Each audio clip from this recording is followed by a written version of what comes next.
methylation, activity that happens in a body every day, and how methylation can support us in ensuring a proper metabolism, proper detoxification, proper brain health, proper cognitive thinking, proper stimulation against any reactive mechanism in the body. Let's understand methylation. Hi, my name is Rohit and welcome to livegasto.com. Now, every life form on this earth is made up of primarily of organic molecules. Now, what are these organic molecules? These are strings of carbon which is attached to hydrogen or to other molecules like sulfur, nitrogen, oxygen. Okay, when this one carbon attaches to one hydrogen, we form what is known as methyl group. Now, during your metabolism, we donate one carbon, and this is known as methylation.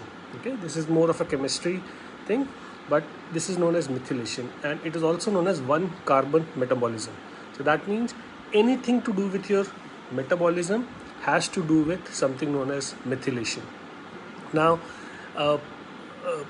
for methylation to happen properly, you need two molecules, creatinine and phosphatidylcholine. Now, creatinine is something which is used for boosting muscular strength. Okay, a lot of people, especially bodybuilders, take this to build muscles. Okay, creatinine is also needed to make stomach acid. Now, your body will release stomach acid if you have sufficient creatinine in your body.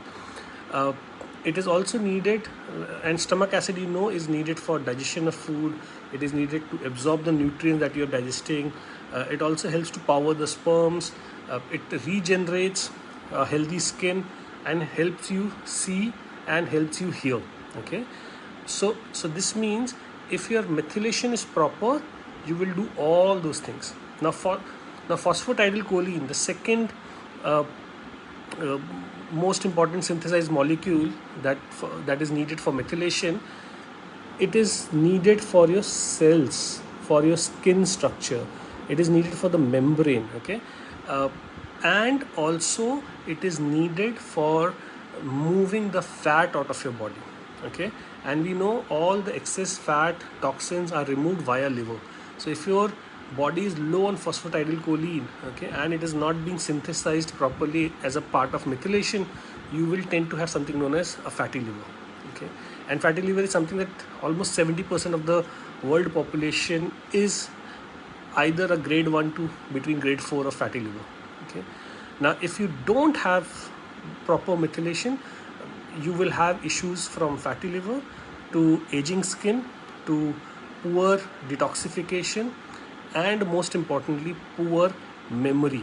Okay, your mind would not be able to react. You will be slow.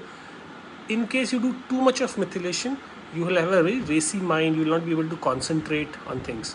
Okay, methylation also helps you for contraction of muscles, which helps you to do push, pull, throw, lift, and do all activities. So if your methylation goes down because of things due to poor nutrients or because your body is not converting things properly, you will have from muscles to neurodegenerative to detoxification to aging, all these related issues.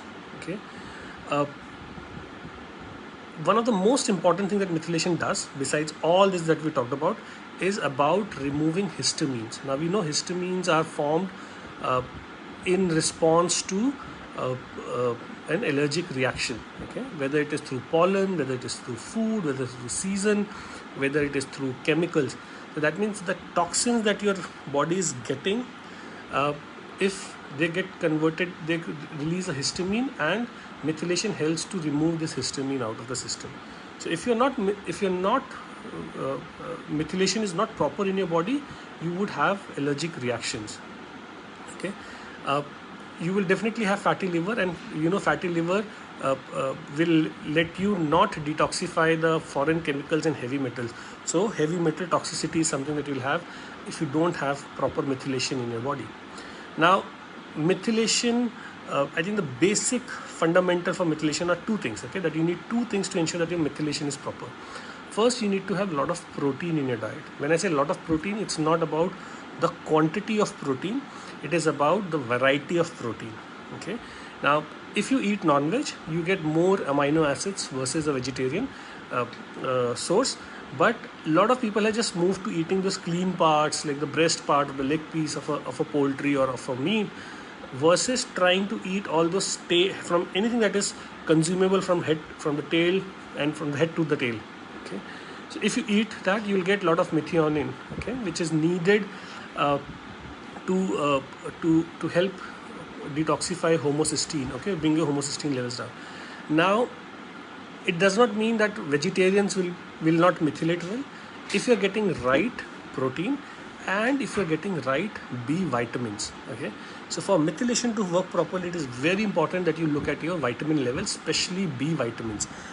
Which B vitamins I'm especially talking about?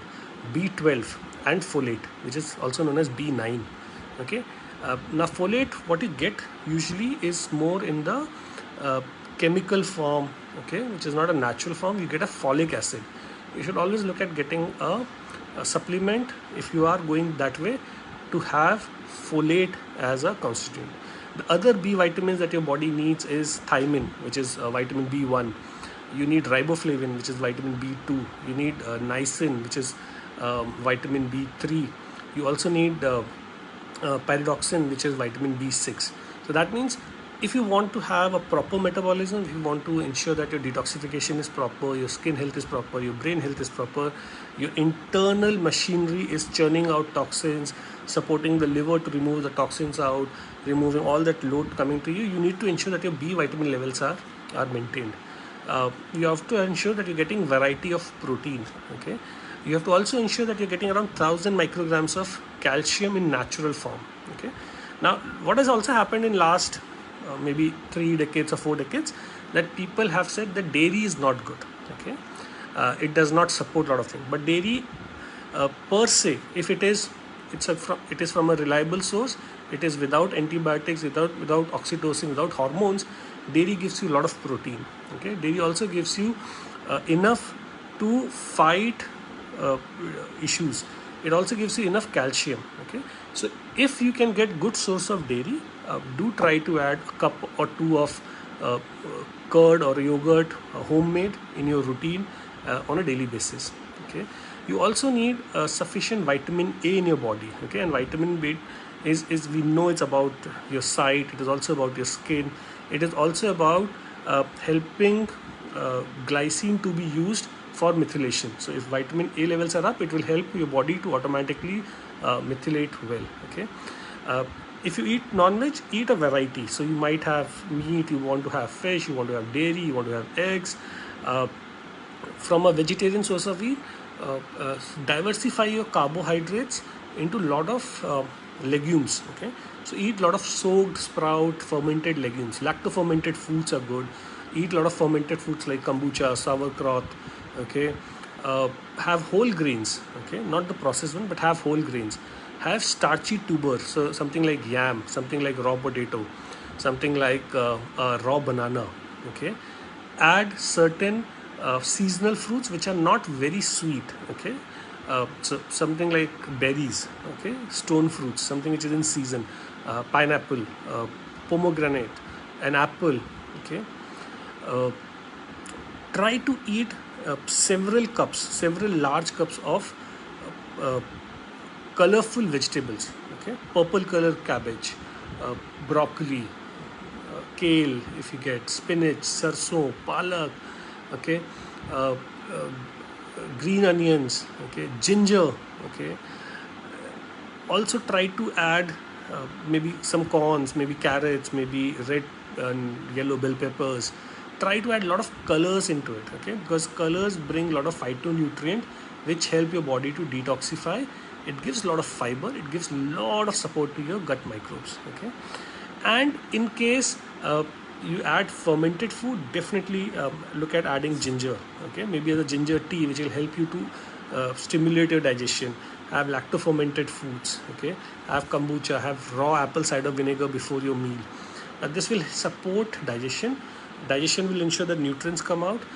So from whatever food you're eating, nutrients will ensure that you're getting enough B vitamins you're getting enough methyl group, you're getting enough creatinine, you're getting enough phosphatidylcholine, which will help your body to methylate well. And when you methylate well, your detoxification, your skin, your brain, your aging, everything improves. Okay, and methylation also supports in balancing your blood sugar levels, which if we don't, eventually leads to what we know as a type 2 diabetes. So everything in the body is interconnected, and everything ultimately ends up at three things. Okay, the food that you're eating, the toxins that you are ingesting, either through food, environment, or otherwise, and the stress that you are undergoing in terms of physical, mental, emotional, psychological. Have a wonderful afternoon, everyone, and we'll catch up soon. Namaste.